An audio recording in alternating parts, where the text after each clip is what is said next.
যারা এই ধর্মঘটের সঙ্গে ধর্মঘট ডেকেছে তাদের সঙ্গে যোগাযোগ করেছি, তাদেরকে অনুরোধ করেছি যে ধর্মঘট ডেকে কোনো সমস্যার সমাধান হয় না।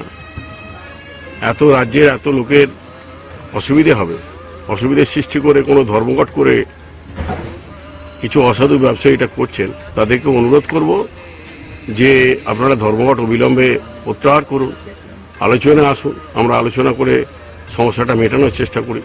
এবং মুখ্যমন্ত্রী তিনি যে প্রস্তাব দিয়েছিলেন অত্যন্ত উত্তম প্রস্তাব, যে আপনারা 700 মেট্রিক টন করে আলু বাইরে পাঠান, 300 মেট্রিক টন রাজ্য সরকারকে 12 টাকা কেজি দরে দিন, আমরা 14 টাকা ফেয়ার প্রাইস সব থেকে বিক্রি করব।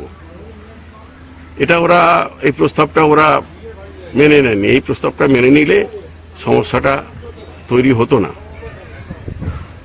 এখন আমি ওদেরকে অনুরোধ করব, আলু ব্যবসায়ীদেরকে, যে তারা অবিলম্বে এই ধর্মঘট প্রত্যাহার করে নিন, প্রত্যাহার করে নিয়ে আলোচনায় আসুন, আলোচনা করে সমস্যাটা মেটানো যাক।